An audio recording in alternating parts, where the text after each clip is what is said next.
Anyone who believes in indefinite growth on a physically finite planet is either mad or an economist. We don't want to focus politics on a notion that involves the rejection of principles around which a large majority of our fellow citizens organize their lives. We are not as endlessly manipulable and as predictable as you would think. Thank you.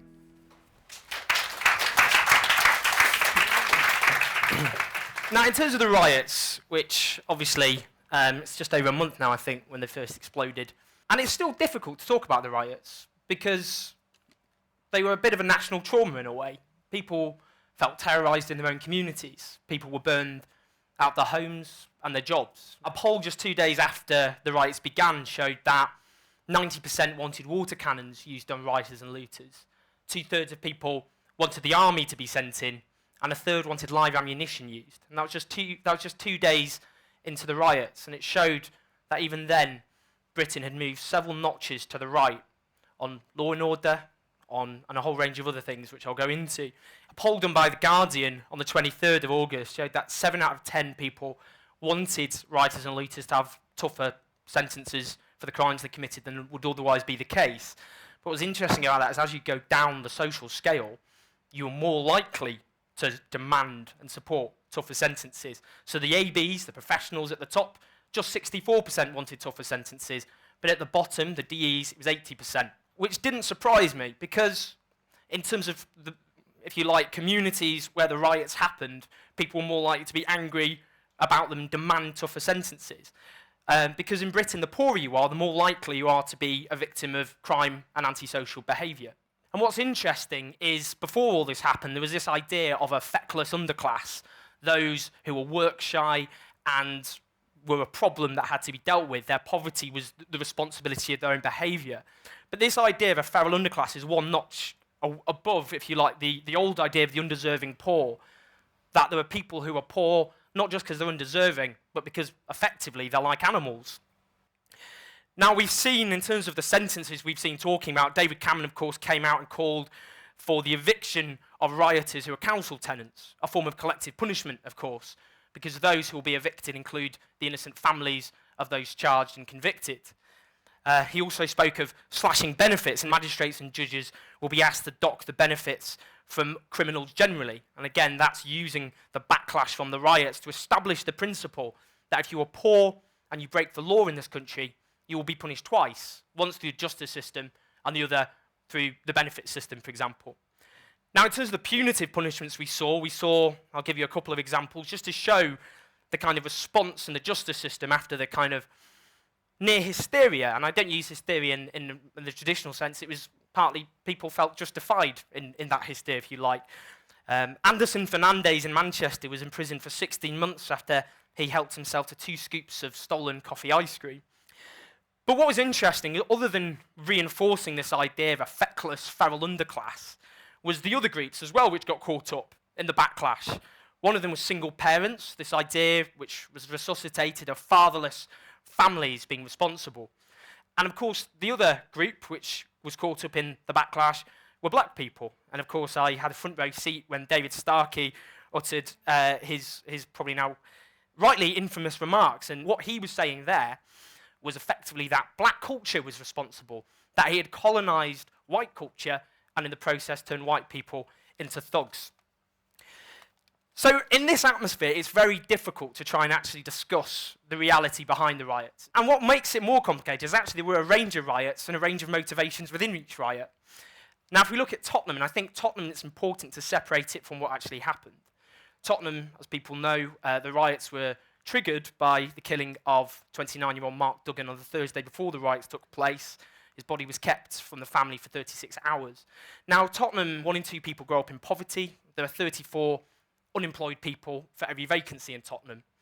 And the relationship between the local black community and the police is very poor. Britain as a whole, if you're black, you're 26 times more likely to be stopped and searched by the police than if you're white. But if we actually look at the other riots which happened, I had a friend who was at Croydon. He watched what happened. People avoided any sort of confrontation with the police. He described it to me as aggravated shoplifting. There was a hedonistic atmosphere. The police stood back effectively while shops were systematically looted. It wasn't a riot in any conventional sense. Hackney was almost a bit between the two, and I had another friend there who saw what happened, and there was a range. Again, there was a bit of hedonism. There's people clearly there having a bit of a laugh, something to brag about to their friends, if you like, the next day. I was there. I saw what happened.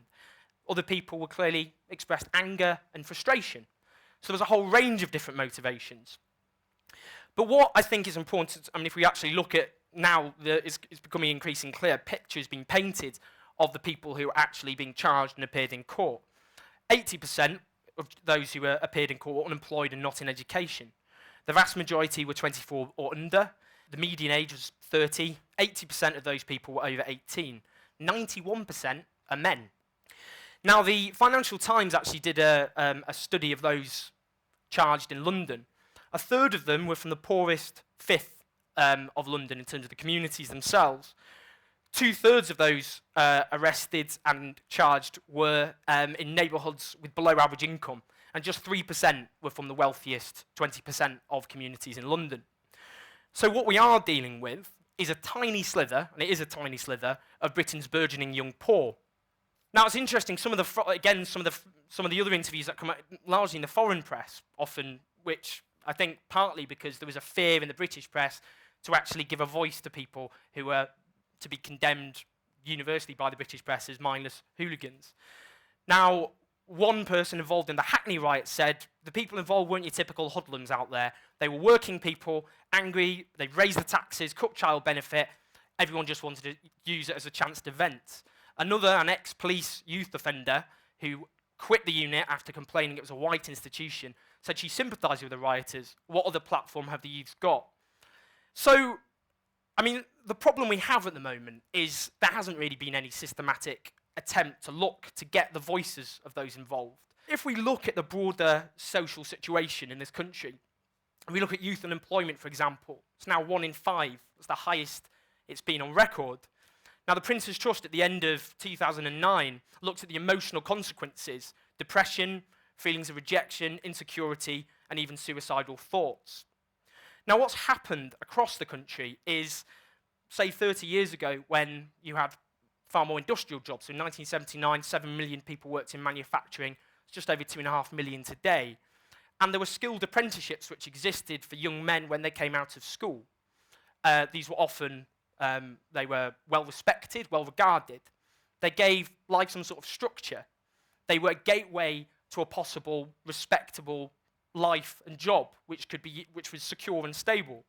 So what we've had increasingly is a growth of a section of young people who have no real sense of a future to aspire to. And this comes very clearly when you speak often to young people in these communities. Very little to look forward to. Very little sense of a stake in society. A lack of security, generally. And there is this sense of nothing really to lose. Now, that's not to say people who are poor and unemployed naturally go out and loot and riot. And in fact, when you put this argument often to people who are themselves poor and unemployed, they get the angriest of anyone, because they will say, I'm poor, I'm unemployed, and you don't see me going out rioting or looting. It's the same argument you'll often get when you try to put crime and antisocial behaviour in a broader context, not least because, as I say, the poorer you are, the more likely you are to be a victim, which was particularly true in a heightened sense during these riots. But the point I'd make in terms of this is, if you have, because we all have agency, we all respond to our circumstances in very different ways. But if you have a large group of people with very little stake in society and very little sense, very little, however grounded that is, of an actual future to aspire to, it only takes a small fraction to respond in this way to bring violence and chaos to the streets of London. Now, London in particular, where we are now, obviously, if you're in the top 10%, you're worth 273 times the bottom 10%. It's one of the most unequal Western cities. And it's different from Paris, where the model of inequality in Paris, if you like, is where you have the poor concentrated in the banlieue around the edge and the affluent in the middle, the sort of donut model of inequality.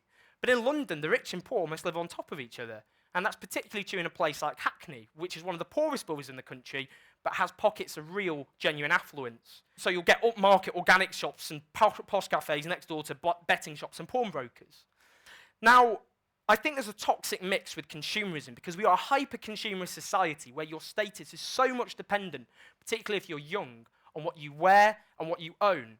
And there's this sense that all young people want to be part of this consumer society which confers status, but a sense of grievance amongst people who are poor that they are denied access to that consumer society. And I think that had so much to do with it. But my fear, and I'll just end with this, is that this is a dark foreshadow of worse to come. Because the cuts which are in the pipeline really haven't properly hit yet. We've seen things, for example, in Tottenham, youth services were cut by 75%. Now, the effects of that won't knock on for a while, if you like. But these sorts of cuts, the sense that youth unemployment, there's no prospect in the foreseeable future of that declining.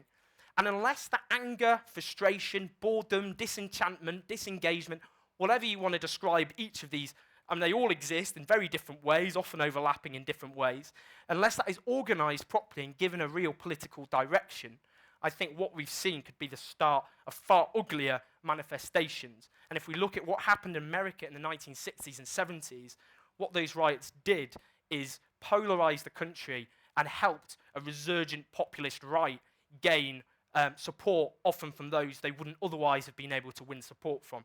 So I think unless this is organised, then I think there's a very, very worrying foreshadow for far darker events in the future. I suppose what I feel slightly missing from your account is some recognition of sort of the culture that, almost a sort of culture of sort of grievance, which might to some extent have its roots in, lack of opportunity, but also I feel it's almost an entity in itself, and which helps explain perhaps why some kids riot and some kids didn't.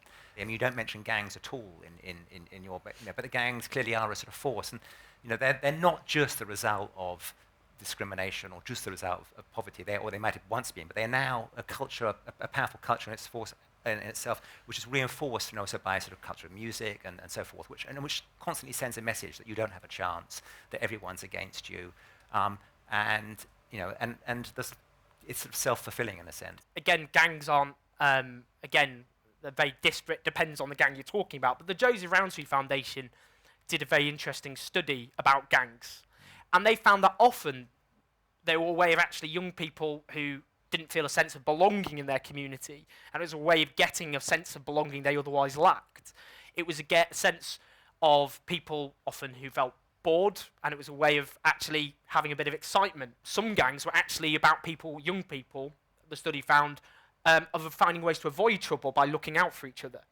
And I think so much of that is obviously the product of poverty. And that the breakdown of communities, that increasing fragmentation of communities you've had over the last 30 years. Because, of course, if you were young and at the age of 16, as I said, say 30 years ago, and you went into apprenticeship, that gave you a sense of belonging, a legitimate aspiration, something to look forward to. You were well respected. And antisocial behaviour, the causes are very disparate. It can be frustration, it can be boredom. But I think what groups it together is the lack of a future to risk. Because as a rule, and there are exceptions, if you feel you have a future to risk, you don't necessarily want to put it at risk by acting in a certain way. And I think the riots and the looting were an extreme version of that. I mean, there were the kind of couple of middle-class examples the media gleefully dragged out as an example to show these aren't the poor, these aren't people with grievances, but they were very much exceptions. These were genuinely people who didn't feel they had much to lose. And in Hackney, for example, you had young men who didn't even bother covering their faces.